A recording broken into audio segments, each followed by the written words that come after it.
Hello everyone, my name is RT Omni and I am your host for today's episode of Smashified. I'm also joined today by Andrew, one of our resident 3D generalists. Hey.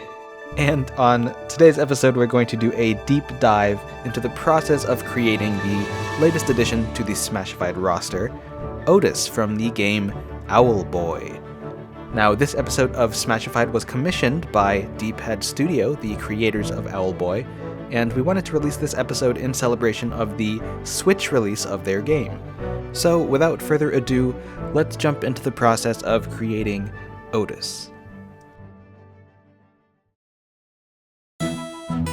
Now, I wanted to start out by looking at some of the references that we have to work with when we're creating or interpreting a character for the style of Super Smash Bros. Obviously, one of the main things you want to look at is the key art or the promotional art for the game that they created for marketing and for the box art, or maybe the Switch icon in this case. And then, of course, you're going to be looking at the in-game graphics, which in this case are pixel art or sprites. Now, looking at the in-game sprites gives you an idea of how the character would move in a game like Smash. And so when we're creating a 3D model, we want our model to accommodate some of those movements. Now, I wanted to talk about some of the challenges of interpreting a character that's primarily depicted in 2D and translating that into 3D. When we're looking at some of these hand-drawn illustrations for Otus, you'll notice that some of his anatomy is sort of abstract. And what that means is his body shape and proportions are sort of distorted in a way that serves the composition of an illustration. Now, I don't say distorted in a bad way, but that's just a bit of flexibility that you have when you're creating something in 2D. For instance, his hair in the 2D illustrations are usually drawn with a focus on creating sort of a satisfying silhouette. So if you were to try to interpret that 2D silhouette in 3D space, literally, then you might get something that only looks good from one angle. So what we have to kind of figure out is how to reconcile some of the spatial relationships with these sort of chunks of hair. And this is pretty common with a lot of different cartoon or anime sort of styles of illustration, where you're often drawing the hair with the same general shapes regardless of which way the character's head is actually facing with respect to the viewer or the camera. A good example of this would be in Sonic X, where Sonic's hair is drawn the same way from the front as they do it from the side. I was going to also mention another Sonic example would be the toy animation Sonic on Sonic CD. That's interesting. Yeah. That was the same studio that did Dragon Ball Z, wasn't it? Yeah. Fun stuff. Of course, one of the best examples of this would be Mickey Mouse, where his ears are always sort of drawn to face the camera, regardless of whether or not he's facing straight forward or sideways. And so our job is to kind of figure out how these shapes would translate into a very cohesive 3D form.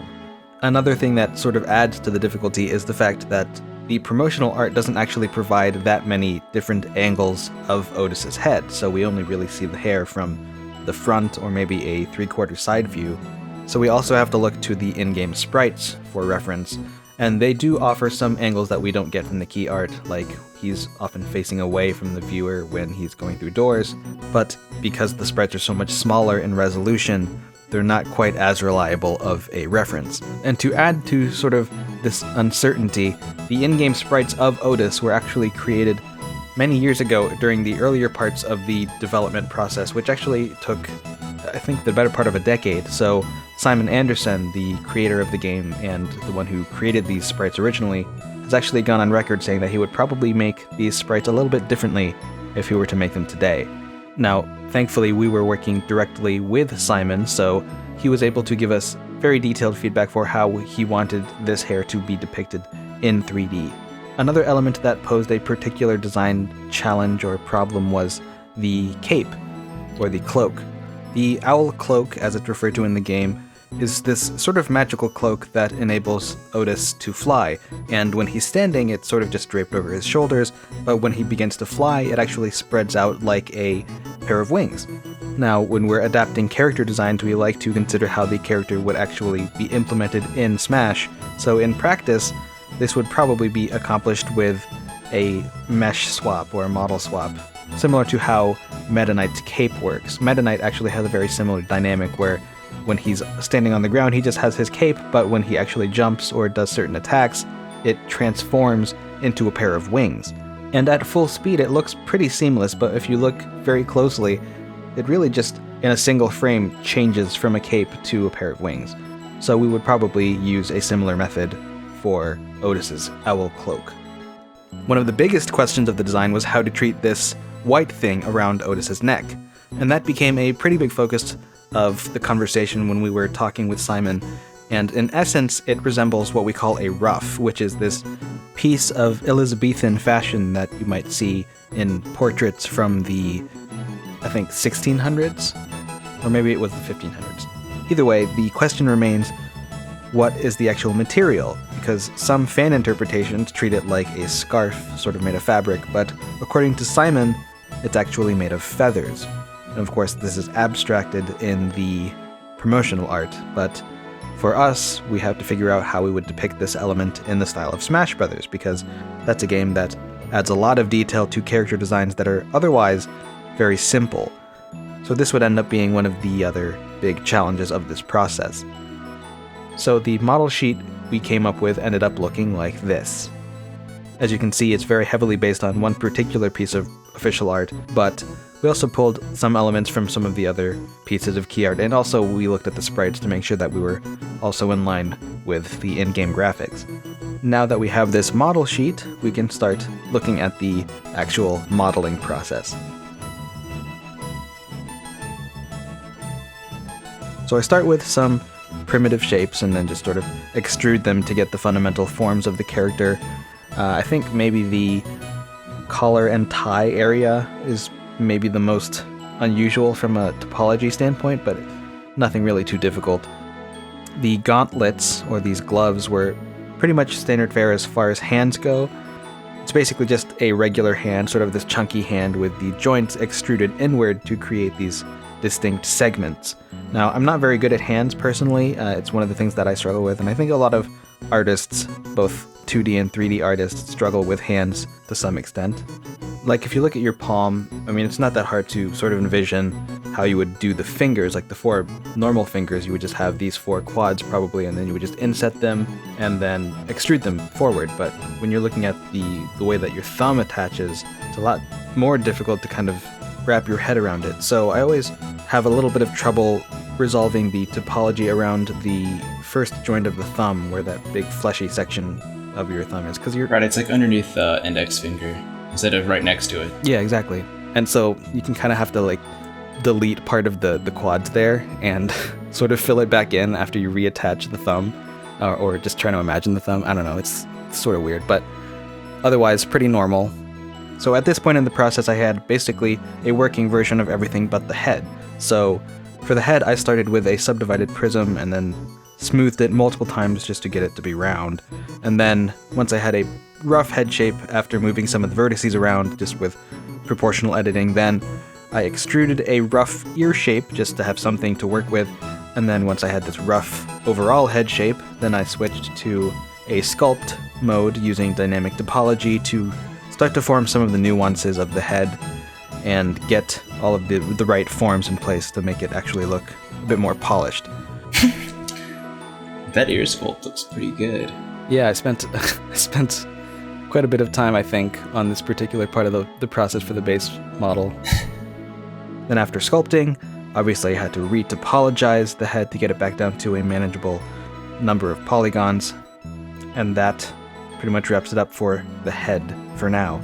Now, Otus's hair was one of the significant challenges of the process. The way I did a rough version of the hair was by using these vector curves as a basis for these sort of clumps of hair. So I used a closed curve to define the cross-section of the clumps, and then a second open curve is used to define the taper, or the thickness of the hair clumps from one end to the other. So these two sort of definition curves define the properties of the individual hair clumps, and so I can apply these definitions to a set of curves that are drawn around the head. And that provides us with a sort of flexible way to manipulate the hair and make changes to it quickly. And this technique works really well for anime or just generally cartoony style hair where you have a lot of clusters and very distinct points. The cloak was pretty straightforward. One interesting thing I did was I used shape keys, or another word for that is morph targets or blend shapes. I'm not really sure why there's so many names for this one idea, but shape keys, I used them to create these distinct poses for the cape. Since this is supposed to be something that can change shape, I wanted to create this rigid open pose, and then one that's relaxed over the arms for the sort of normal standing pose. And because this cape needs to conform to the character, right now it's sort of just a temporary thing, but once we have the character posed later on, then we're actually going to sculpt the cape into a more sensible position in accordance to the body pose. Now, as I mentioned before, we were communicating pretty closely with Simon to make sure that our interpretation lines up with his vision of the character design. So once we sent over our base model, Simon was able to provide us with more insight into how to shape the hair, since the existing references were only able to provide us with so much information. So the hair we ended up with was actually a lot simpler. We sort of consolidated all of these chunks in the back to a single defined point, and I think it looks a lot better this way. Now, once we knew the hair was the right shape, then I retopologized it as one continuous mesh made out of quads, with maybe a few tries here and there, just because this is essentially sort of like a game model mesh, and those are usually triangulated anyways, so it wasn't a huge deal since there's not going to be a lot of deformations from the rig in the hair.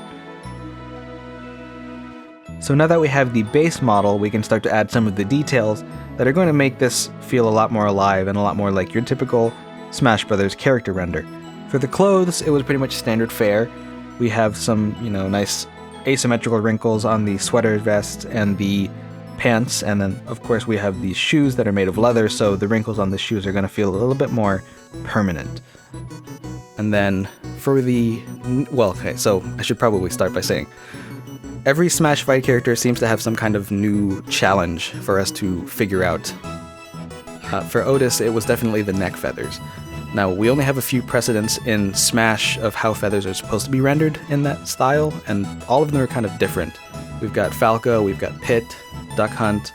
To a lesser extent, you can kind of look at Lucario's fur, and obviously this is sort of a loose reference, but his chest has these tufts of fur that sort of give you an idea of how to approach this sort of thing. So what we did is we went with a combination of a sculpt and a large, really dense set of polyplanes. Basically just a myriad of different individual planes that are stacked on top of each other to create the illusion of this really nice, dense cluster of feathers. And this was based on both Falco and Lucario, because Falco, at the top of his head, sort of at the back where the tip of feathers are, I think it's pretty much just a normal map based on a sculpt. And so I started with that, and early in the process I was leaning on this sort of sculpt to convey a lot of detail, but eventually the sculpt was pretty much ignored entirely in favor of just having this really nice dense cluster of planes with alpha textures, and the base sculpt was just used to fill in the gaps between the feathers so that you couldn't just see straight through Otus's neck. The arms and the head are the only exposed skin on this character, so for the arms I did a bit of muscle definition, and then for the face I actually get rid of some of the quads in the front to start to make room for a mouth. So I'm deleting sort of a significant area around where the mouth would go, just so I can inset this rectangle a few times to start to transition that into some nice concentric rings, what we call orbits, so that we can lead that to the mouth. Once we have the mouth area in place, then it's just a matter of moving these vertices to make an appealing looking face, and this particular smile right now is very gross. I don't like it at all. It looks like he's biting his lips or something, but it's gonna look different by the end of the process, don't worry. Now for the cape, I don't know, there's not really much to say about the cape. You aren't actually going to be able to appreciate all of these wrinkles that we're putting into the cape once we get to the final render, because obviously that's going to focus on the front of the character, which is a bit of a shame, but we do it anyways because we are comprehensive. We like to make sure that this could become a hypothetical model in an actual game. Of course, it's not going to, but you know how it is. For the gauntlets, not really anything special going on. It's just these nice big chunky metal gauntlets, so we just added some dents and some distress here and there. Not really much else to say. And then, last but not least, we have these 2 stone relics that are mounted to Otus's hips. And these relics were another element that was a bit ambiguous for us. We weren't sure if it was supposed to be like a carved or chiseled stone, or if it was supposed to be formed from a wet compound like stucco or concrete. And so we had to consult a bit with Simon for that as well. And what we ended up with is just your sort of standard looking stone, chiseled stone, maybe with a bit of wear and tear, maybe some erosion. Right now it just kind of looks like wet clay, but once we apply some textures to it, it starts to look a bit more like real stone. Which is a great segue into our next section, which is the materials and textures. Now, the textures and materials for this character were sort of a frontier for us, because we started using some techniques that we hadn't used in the past. Starting out, I did do most of the texture work in Photoshop, which is how I've typically handled textures for Smashified characters. Now you can see me using some of these techniques I've established for myself. I've got like a normal map that I've baked from the detail sculpt, and then I just desaturate it, and then I set it to blending mode to overlay so that it transfers the lights and the darks to the flat color shapes that I have here. So you can see how I'm starting to apply some of this material pattern on the clothing. First I've got this white trim that's at the bottom in the collar area, and then I'm just using a mesh warp on a smart object for that. And then for the broad section of this sweater vest, I'm using one of my favorite tools in Photoshop, the Liquify filter. And I'm just using this to conform the flow of the fabric to the left and right seams of the sweater vest so that when it wraps around the body, it doesn't have any weird seams, it just flows smoothly from one UV island to the other. Then in Blender, I'm starting to mark out the area around the armholes here, and this is just to create a guide so that I know how wide the trim around the sleeve hole area should be. Once I have that marked out, I can bring that back into Photoshop and then continue to apply this knit pattern using more mesh warps on smart objects. And the great thing about smart objects is that they let you make these transforms that are non-destructive, so when you commit them, you can always go back and make tweaks to them later and it'll remember your warp settings. And because they're non-destructive changes, you're only ever going to be resampling this image data one time rather than consecutive times every time you make a change to the transform. So for the neck feathers, we have this multitude of polyplanes that are simulating the feathers. And of course, on a real animal, these would be really dense feathers that you wouldn't even be able to count, but we're only trying to make an approximation of these dense, rough feathers. So I created a handful of different feather textures, and then I have to randomly assign these textures to each feather plane, which was a pretty tedious process that I could probably streamline if I thought more about how to do this, but this is what I was able to figure out for this process. As you can see here, I'm sort of grouping all of these polyplane unwrapped UVs together into clusters, and then I'm placing each of these onto one of these 6 feather textures. And the end result is a little bit rough right now, but later on down in the process, I'm going to make even more polyplanes, sort of duplicating the existing ones, and then shaping them to my liking. For the gloves, I initially didn't do a whole lot. I basically just overlaid an ambient occlusion map that I baked in Blender, and then I applied some really simple distress and grunge textures using a brush that I got a long time ago. I don't even remember where. Basically just some wear and tear, a few scratches. And then for the hair, I wanted to sort of imply that it's made of feathers, so I hand-painted this sort of wispy, simple texture that I imported into an application called Crazy Bump, which interprets flat images and converts them into normal maps using shape recognition. And it's not the most robust solution for creating a normal map, but you know, it gets the job done for something like this. And when you're using Crazy Bump, you kind of have to get clever with what kind of images you give it, especially if you're creating that source image yourself rather than using something like a photograph. But I've been able to utilize it pretty effectively in the past, so you do the best with what you got. Toward the end of the process of working on Otus, we started using a new piece of very powerful software called Substance Painter, which is an industry standard for both the film and AAA game dev industries. And what it allows you to do is dynamically generate these really realistic materials in a way that conforms to the shape of the model. And that's something Andrew and I were talking about a bit at one point. when we were talking about texturing models and what makes a bad texture look bad, and I mentioned that textures look bad when they aren't conscious of the forms of the model.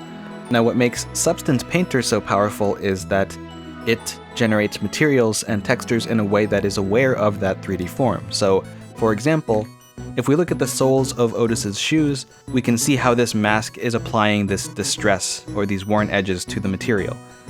Now, the portions that are brighter are the parts that are being affected more. And as you can see, this sharp corner along the bottom edge is being affected a lot, while this slight subtle curve is only being affected a little bit. And then of course the parts that are more or less flat aren't being affected by the distress at all. So hopefully that gives you an idea of how Substance Painter can really enhance your material workflow. So Andrew was able to use Substance Painter to sort of overhaul a few of the materials. He did quite a bit of work on the boots, as you saw, also a little bit of work on the cape to give a nice fabric texture, but I think the parts that benefited the most from having Substance Painter were the gauntlets and the relics. These new gauntlet materials now have this really nice wear and tear on all of the parts that you expect that distress to be, and the relics are just far and away much better looking than they were when it was just sort of this dinged, wet clay material. So all of these materials came together to really give the model a bit of polish that we probably wouldn't be able to achieve very easily without Substance Painter. So for the pose, I spent a good amount of time just tinkering with the rig to try to come up with a suitable pose for the final render, and there was this one particular pose that we were sitting on while we were doing a lot of the material work, but eventually the pose that I landed on was derived from a particular animation from the game. While I was playing the game for the first time, I was just sort of hopping around the opening area, and I was pretty drawn to the jump animation, or more specifically, the animation for when Otus is starting to fall. Now, there are some differences between our pose and the falling animation pose, but you can sort of see the resemblance here. So now that we have the pose in place, that pretty much wraps up the process. So let's go ahead and take a look at the final render.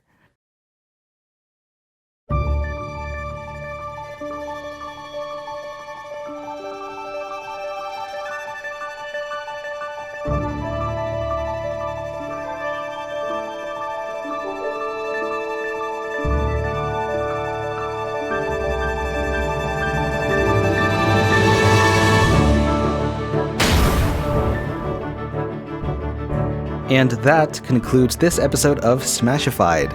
I hope you guys enjoyed this new format that we're trying out. I really want our content to be more educational and more insightful, so if this new format is working for you guys, you can definitely expect our future content to be similar to this, so let us know what you think. And of course, if you haven't played Owlboy yet, I highly recommend giving it a shot. Simon and his team put a lot of love and hard work into the game, and it's a gorgeous game, some of the best sprite work that I've seen in a really long time, so I'm definitely looking forward to playing this game, not just as research for this project, but just to finish the game and enjoy it recreationally like a normal person. And it's now available on the Switch, so if you have a Nintendo Switch, you know where to look. And if you really like our content and you want to help us create more content like this, definitely consider supporting us on Patreon. Right now, because the channel is sort of in transition, there are going to be some changes to how the Patreon is handled, but we're going to try our best to make it worth your while. Remember to be on the lookout for some exciting new content coming very soon, and with that, I'm going to let you guys go. So, best of luck to you guys on all of your creative projects, and we will see you guys later.